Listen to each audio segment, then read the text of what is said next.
دیوبندیوں کے امام، اس کا نام اشرف علی تھانوی صاحب ہے. وہ اپنی کتاب فضائل یومیہ کے اندر 3 مقامات کے اوپر لکھا. میرے غوث الثقلین کا ایک دھوبی تھا، جب وہ مر گیا تو بعد میں اس دھوبی کو کسی نے خواب میں دیکھا تو پوچھا کیا بنا، تو کہنے لگے کچھ بھی نہیں. فرشتے نے آ کے پوچھا من ربو کا، رب کون ہے؟ تو میں نے کہا میں تو غوث پاک کا دھوبی ہوں. کہا ماں دینوں کا، تیرا دین کیا ہے؟ ارے کہا نا غوث پاک کا دھوبی ہو. پوچھا ماں کنت تقول بھی کہ ہاذا الرجل، اونچی کہنے لگا اتنی پہچان بھی نہیں، گناہگار آدمی. حضور غوث پاک کے گھر سے کپڑے آتے تھے، دھو دیتا تھا. حضور غوث پاک کا دھوبی ہوں، اتنی بات قبول ہو، بخش دو نہیں تو سزا دے دو. جیسے ہی پوچھنا تھا وہ دھوبی جلال میں میں جب سے بول رہا ہوں مجھے نہیں معلوم، بس اتنا معلوم کہ غوث اعظم کا دھوبی ہوں. جو مولا علی علیہ السلام کا قول ہے کہ انسان سویا ہوا ہے، جیسے ہی مرے گا تو جاگ اٹھے گا. اوہ یہ کیا ہوا؟ اونچی. تو یہی کچھ ہی ہونا. السلام علیکم ورحمۃ اللہ وبرکاتہ. اللہ سے دعا کرتے ہیں کہ آپ لوگ خیریت سے ہوں گے. قبر میں غوث اعظم کے دھوبی کا واقعہ اور غوث پاک کی کرامت. تو یہ جو غوث پاک کی کرامت کے بارے میں جو بات ہوئی ہے، اس کے بارے میں انجینئر محمد علی مرزا نے کچھ روشنی ڈالی ہے. اور یہ جو کرامات ہیں یہ کیا ہیں، اس ویڈیو میں آپ کو دیکھ کے پتہ چلے گا. اور اللہ سے دعا کرتے ہیں کہ اللہ ہم سب کو حق بات سننے اور دوسرے تک پہنچانے کی توفیق عطا فرمائے. آمین ثم آمین. وہ اللہ دے بندو، کسی وڈے تے وڈے امام نو بھی قبر کسی نے کھنگن نہیں دینا، ادھر تے حالت ہی کوئی نہیں ہونی. ٹھیک ہے کہ جائے گا کسی کی قبر میں پہنچ جائے گا، سب کچھ جھوٹ ہے. تو یہ ہوائیاں اڑ جائیں گی مرنے کے بعد، پتہ چل جائے گا کہ جناب یہ، وہ کہتا ہے نہیں پتہ لگ جائے گا کہ آگے جا کے پتہ نہیں لگنا، تو انہوں لگ پتہ جانا ہے. ٹھیک ہے، لیکن اس وقت ایک بندے کو مرنے کے بعد پتہ چلا کہ غلام احمد قادیانی دجال تھا. اب وہ کہ یا اللہ مجھے دنیا میں دوبارہ بھیج دے، میں دوبارہ اپنے آپ کی اصلاح کر لوں. نہیں، بخاری مسلم میں موجود ہے، میرا یوٹیوب پہ کلپ ہے. قبر میں 3 نہیں 4 سوال. بے شک. تو وہ سوالوں کے جواب آپ نے خود ہی دینے ہیں اپنی قبر میں. من ربو کا، ماں دینوں کا، کوئی کسی کی طرف سے دے ہی نہیں سکتا. اس میں تو الفاظ ہیں یا جواب دے گا یا نہیں دے گا. اگر بخاری مسلم میں کہیں ہے کہ کوئی اور آگے دے دے گا تو ہمیں دکھائیں کہ جی میں غوث پاک دا تو 20 ہاں. ایک وہ بھی سنے ہیں نا، فرشتے آئے تو انہوں نے پہلا سوال کیا من ربو کا، تو انہوں نے کہا میں شیخ عبدالقادر جیلانی کا دھوبی ہوں. اور یہ واقعہ اشرف علی تھانوی نے بھی نقل کیا ہوا ہے، صرف بریلوی نہیں بیان کرتے. یہ پتہ نہیں کس نے کیمرہ بیچ میں فٹ کیا ہوا تھا. روایت کون کر رہا ہے؟ ماں دینوں کا دھوبی. کہتے ہیں جی 300 فرشتے پریشان. فرشتے نہیں کو پریشان ہونا، ایک لائی ہے.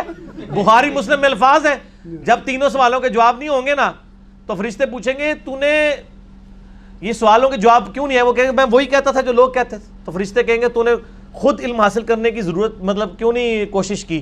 پھر ایک گرز ماریں گے وہ زمین کے برابر ہو جائے گا. ٹھیک ہے نا، تو گرز مارن گے اللہ کو نہیں جاؤں گا. نہیں، فرشتے اللہ کو ٹور گئے، اللہ یہ کیڑا بندہ ہے. اوکھے ویلے بزرگ کام آتے ہیں.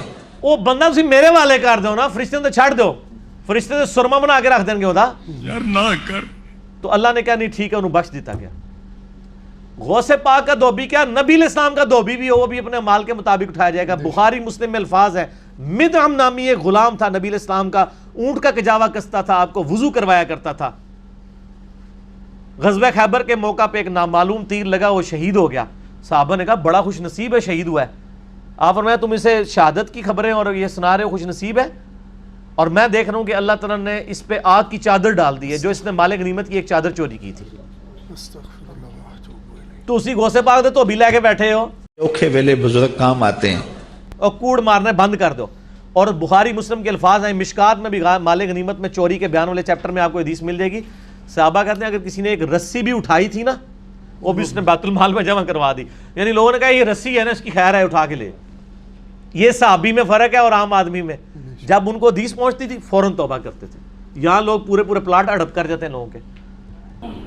جامع ترمذی میں حدیث ہے کہ سیدنا عثمان غنی رضی اللہ تعالیٰ عنہ علیہ السلام کے بارے میں آتا ہے کہ وہ جب کبھی قبرستان جاتے تو اتنا روتے کہ ان کی داڑھی آنسوؤں سے تر ہو جاتی. تو اصحاب پوچھتے کہ آپ کے سامنے جب جہنم کا ذکر ہوتا ہے آپ پہ اتنی خشیت طاری نہیں ہوتی، لیکن قبرستان میں قبر کے سامنے یہ معاملات آپ کے ساتھ کیوں ہوتے ہیں؟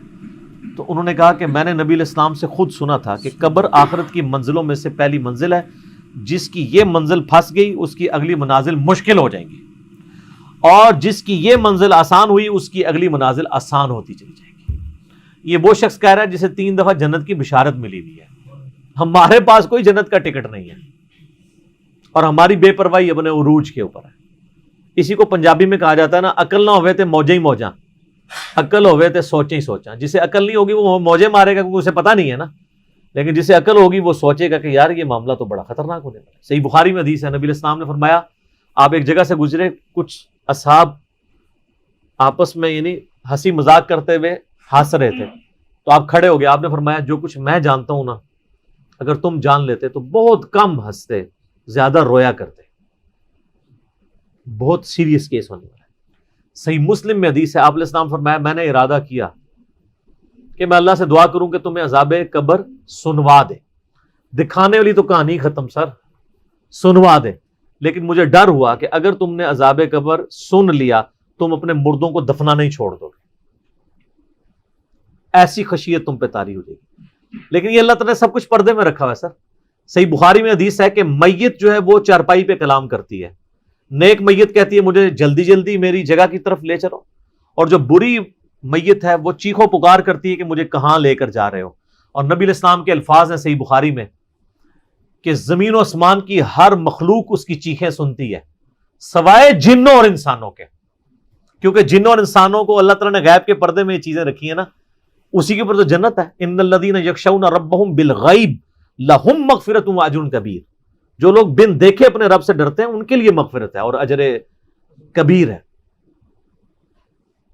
دیکھ کے تو سب نے مان لینا ہے. پھر سر اس سے بھی آگے اگر آپ چلے جائیں، صحیح بخاری میں یہ حدیث موجود ہے کہ جب میت کو سوالات کے جوابات نہیں آتے نا تو فرشتے اس سے پوچھتے ہیں کہ تجھے سوالات کے جوابات جو نہیں آئے یہ کیا معاملہ تیرے ساتھ ہوا؟ تو وہ کہتا ہے میں تو وہی کہتا تھا جو لوگ کہتے تھے، سن سنا کے سننی، ٹننی، پڑھ پڑھا کے سننی نہیں. تو فرشتے کہتے ہیں تو نے خود پڑھ کے سمجھنے کی کوشش کیوں نہیں کی؟ پھر فرشتے اسے ایک گرز مارتے ہیں جس سے وہ زمین کے اوپر بالکل، جس کو کہتے ہیں نا پیرلل ہو جاتا ہے، زمین کے خاک بن جاتا ہے. اور اس کی جو گرز کی اگینسٹ اس کی چیخو پکار ہے اس کو جن و انس کے علاوہ تمام مخلوقات سنتی ہیں. اگر یہ سن لیں تو ظاہر ہے یہ تو پھر انسان کے بچے نہ بن جائیں.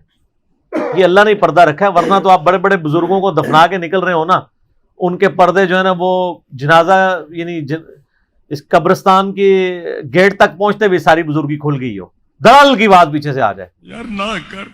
ٹھیک ہے، لوگ ایسے بزرگی کا دعویٰ بھی پھر چھوڑ دیں گے، وہ ڈرتے رہیں گے نا. تو یہ اللہ نے پردے رکھے ہوئے.